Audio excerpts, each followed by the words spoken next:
Septic shock is a severe condition that can happen as a result of sepsis.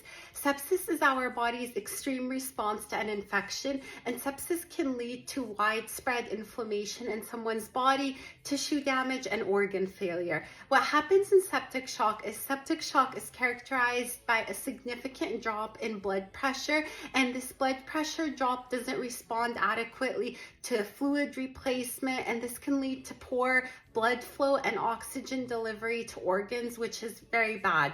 The way that septic shock develops is first there's an infection. So there's an infection in the body, and this infection can be bacterial, viral, fungal. Common sources of infection can be lung infections like pneumonia, urinary tract infections, various bloodstream infections. Then we have sepsis. So the body's immune system responds to an infection by releasing chemicals into the bloodstream which fight it, but this response can become too high or dysregulated, and this leads to widespread inflammation or sepsis.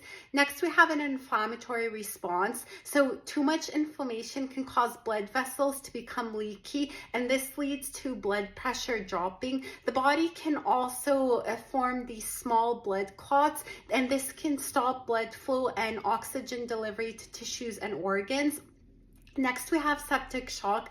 When sepsis progresses to septic shock, the blood pressure drops significantly, and that is what septic shock is. It basically starts lowering blood pressure to many different factors, such as blood vessels dilating, vasodilation. So when there's widespread dilation of blood vessels, this reduces the resistance against the heart, which has to pump to make up for it. There's also capillary leak. So there's increased permeability of blood vessels, which allows fluid to leak into tissues, which reduces the effectiveness circulating the blood volume.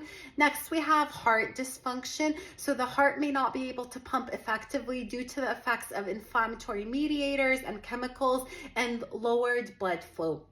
The effects of low blood pressure and septic shock are very tough on the body. There's reduced organ perfusion, which means that low blood pressure results in inadequate blood flow to organs, which can lead to organ dysfunction and failure. There's also hypoxia, which is where tissues and organs don't receive enough oxygen, and this can cause cell injury and death because you need oxygen to make energy, so you need oxygen to make ATP. And then we can also see too much acid. So as cells switch to anaerobic metabolism because they don't have oxygen, lactic acid builds up, and this leads to too much acid, metabolic acidosis. So the signs and symptoms of septic shock are hypotension, which is significantly low blood pressure that doesn't respond to fluid administration. You can also see confusion or disorientation and unconsciousness in a person due to reduced brain, like oxygen going to the brain. You also see organ dysfunction. So you see signs of organ failure like decreased urine output from the kidneys, difficulty breathing in the lungs, and then you can also see problems with the liver, with liver function tests. So all of this comes together is septic shock, and it's not a good condition.